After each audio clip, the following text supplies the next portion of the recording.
All right, so here's something that may be of interest to some people. How how an OTF automatic knife works. So I got to reassemble one.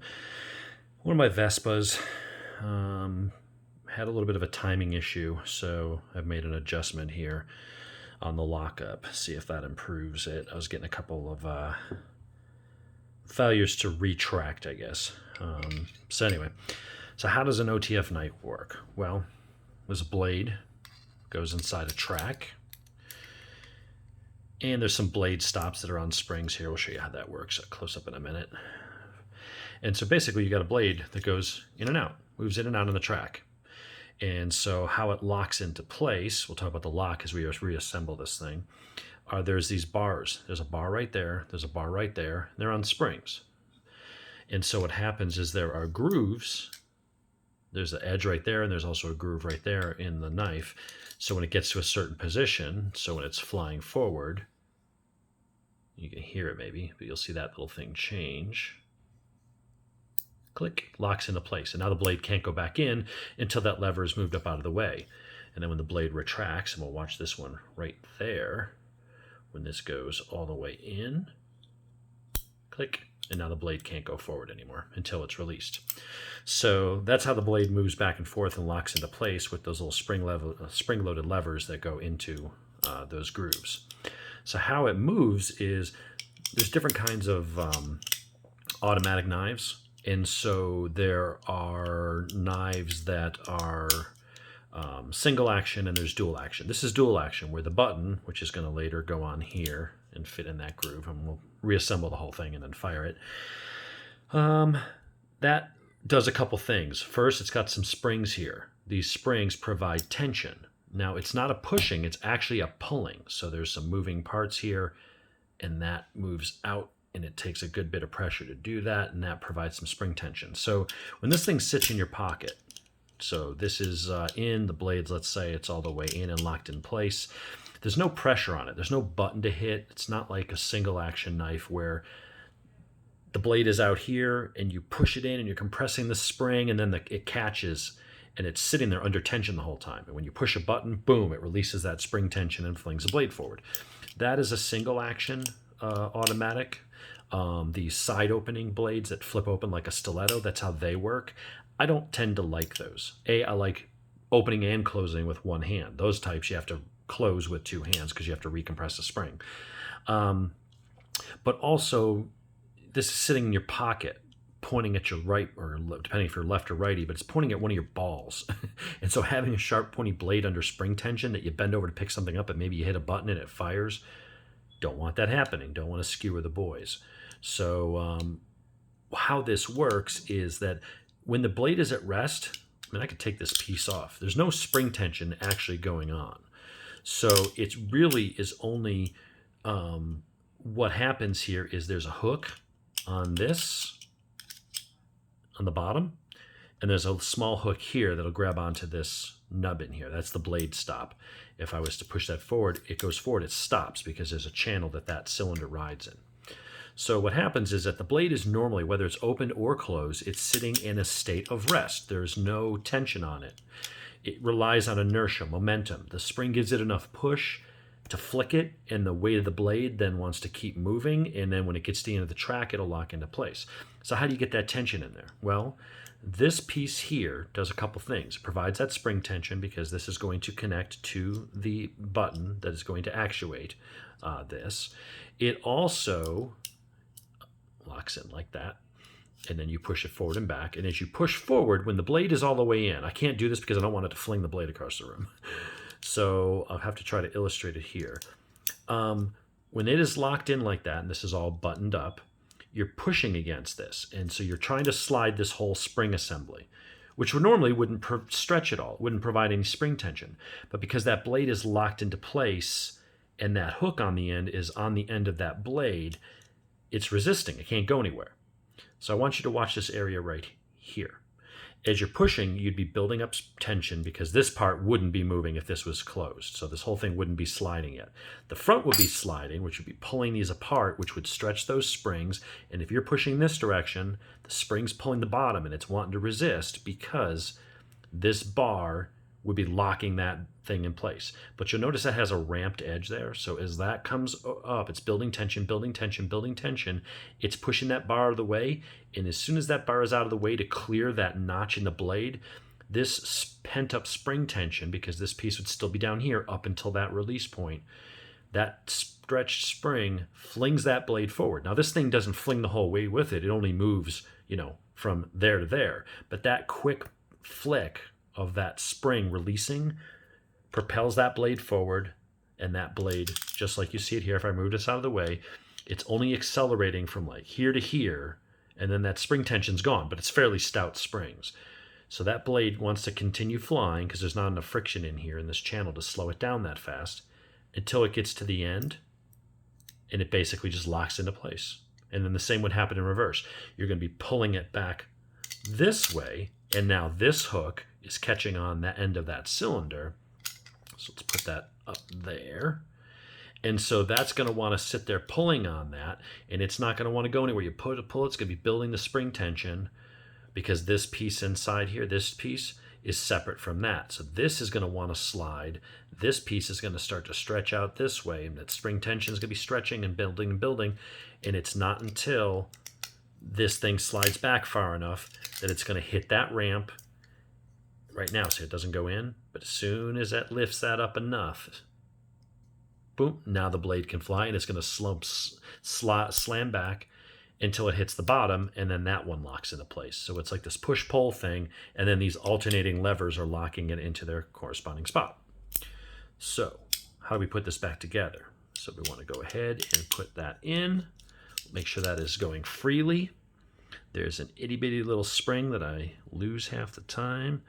That's going to go over that, and that's just to help push the whatchamacallit here away, the actuator button, so that it's not just scraping. It makes it a little smoother. And there's a groove, and so that's going to go in there. And I've already lost that spring, so this is always the fun part, is getting the damn spring to stay in one place. So let's put that right there. You can see that spring maybe if it's focusing. And we're going to go ahead and put this in like that. And then you hold this in place. And see, I like this better than some of the designs out there, even the Ultratechs, because these springs are captive. There's hooks on the other side that keep that piece, these pieces that slide, attached to the larger assembly. A lot of them don't. They just a right angle. And so as that spring pulls, the ends want to pop up and then want to flip off. So you need like 3 hands to put the damn thing together. This one, you do not. So make sure that those are in the grooves. And I'm going to go ahead and put in just a couple of the screws and see how it fires. I don't know if that'll fix it. I've made some adjustments. This is one of the ones I got off DHgate. So I've got 2 other Vespas that fire brilliantly. They never come off track. So far, they've been as reliable as the Heretics and the Guardian Tacticals and the other ones that I have owned and still own. This one, however, was about 95%. So like out of every 20 fires, maybe one time it would misfire, and only on the coming back. So what I think it was I needed, I don't know how to put it into terms because I'm not sure if it's the right terminology, but almost like dwell time. If you're used to like thinking about timing on things like an AR-15 or something. So what was happening was the spring tension was coming back, the blade was flying in, it was hitting on this and basically rebounding a little bit before that spring on the bar, I mean talking milliseconds, had time to lock it into place. And so it was like most of the time it would be timed right so this would come back and that bar would go click and lock into place before that blade, from snapping down here and basically bouncing off, would have time to move past that clip. So what I did was I took a Dremel and ground down a little bit at a time to make that notch a little deeper to increase that, for lack of a better word, dwell time. So now here we can show you what's happening without, now that you know what the inside bars are doing. This is under spring tension. Now sitting there, it's not. It's only when I start pushing. I'm building up pressure. I'm having to push like 10 pounds of pressure against this. I'm building up that pressure as I stretch that spring. And as I do that, that whole mechanism moves this way. And as soon as that angled bar hits that locking post and basically shoves it out of the way. So it comes out of that groove. That blade is then released and gets to fly forward, which it does. And then on the way back, it's the same thing. It can't go in because there's that locking bar holding it in place. So I'm going to go ahead and pull on this, build tension. As it hits that ramp, it's going to move that locking bar out of place, and all that stored up tension is going to fling that blade back and locks it into place. So that is how that works. Sitting right now, that spring is not under any tension. There's nothing that wants it to fly back. It's only when I start providing that pressure, my thumb is taking the energy and putting force against that spring, and it actually seems to be firing better now. So I may have got that timing down. So I'm going to play with that more later. Yeah. All right, cool. I may end up keeping this one. So anyway, I'm going to reassemble this one. Just got to put some more screws and stuff in it, and put the pocket clip and the glass breaker back in. But that is how an OTF works. And I just figured, I'm always looking for ideas of putting things on here. And I know a lot of people are probably interested in OTF knives and want to know how it works. And being that I had to take it apart to make some adjustments anyway, and it was all sitting here in pieces on my computer desk, I'm like, why not go ahead and show people who may not know how that works. And so that's what we've done. And that's why I like dual action. Now, I will say, dual actions can be finicky. Like that, I have a timing issue. Now, if you got a Heretic, you got a Microtech, you may never have that problem until 5,000 fires down the road. Those springs get weak and the timing's off. So even on a best knife, those springs will have to be replaced from time to time. The other thing is, though, you can get pocket lint in there. You might get some dirt or some grit, something like that. If you got it wet and didn't clean it out, you could get corrosion and stuff. So like anything, you've got moving parts, you've got springs, you've got, tracks that things have to flow, have to move and work within.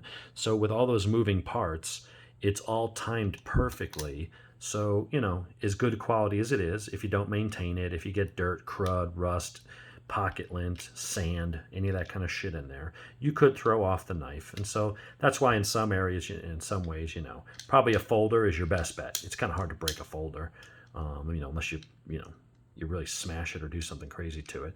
So OTF knives are really cool. And as long as you keep them tuned, as long as they're quality knives, as long as you've got your, you maintain them and keep them clean, you really don't have problems with them. But you could, it's got a lot of moving parts. The timing's sensitive. So another thing is, we'll use our box of Dayquil here, is, people think, oh, well, it comes off track. You could hold this up to something and pierce it. You really can't. It makes a little tiny pinhole because that blade was flying up under spring tension, but it's just the weight of the blade flying forward. It's like taking a blade and throwing it at somebody, if you whip it, a proper throwing knife, yeah, you could kill somebody. But a little blade like this, if you just flicked it at them, it would poke a little hole in them. It's not going to, you're not throwing it with sufficient force or speed to drive that through them. And the same thing with that. People think, oh, could I put this up against somebody's belly and push the button? Not really. Like, you'd make a little tiny hole, but if that had enough force to, drive it, how much force do you think the average person could push with their thumb? 15 pounds of pressure? 22 pounds of pressure? Like, how much? Not this 100, boom, where that's going to fly forward. It's just not how they work. So when it falls off track, which it might, either from a timing issue, dirt, something slows the blade down so it doesn't have enough speed and only comes out most of the way, and not enough to go click. I don't even know if you can hear that. A little click there. So what happens is you just basically take the blade and just pull it. Or, if it was off track, you could pull the blade in and basically just let the blade fall down or even get a smack, and it'll seat. And now you're back and running. So it's not that you're breaking it, it's not off track. It's just how the blade works. And it kind of exemplifies how that energy is only from that bit of movement. You're moving maybe, a little over half an inch, 5/8 of an inch. But the blade still has all this way to move. But the blade's never under tension, no matter where this button is. That blade is free floating. So it's just that first half inch of movement that gives it that spring, like kicking it. And then it flies out. And then when it's building up the pressure here, it's going to flick it, but it's only really under tension from here to here. That's it. After that, that blade is free flying. So that's why they can get it knocked off track. If you tried opening it too close to something and it hit something or had pocket lint in there, that's why that can happen. So anyway, that's a cool knife. Definitely it's a copy of the Cypher. So now, if I had the Microtech, I would probably not be having to dick around with this because the Microtech would work every time. So that always is, you buy some of the off brands and stuff. And I've got Microtechs, I've got Heretics, I've had Guardians and Hogues, I've had the the big name brands and stuff. But some of the Vespas, they're great knives. Now, they're great for $150. They're not great for $100 or $500 or something. And that's, if you want that, you get a Microtech. But anyway, we don't need to get into the whole brand loyalty thing. So that is how you put together, and most of them will be the same. The Hogues are roughly the same. The Guardian Tacticals are pretty much the same. The Cleric's a little different because the button's on this side. So that big piece with the springs that slid back and forth, it all works the same way.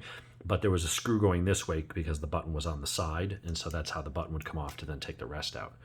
But other than that, it's a cool knife, and that's how they work. So there you go.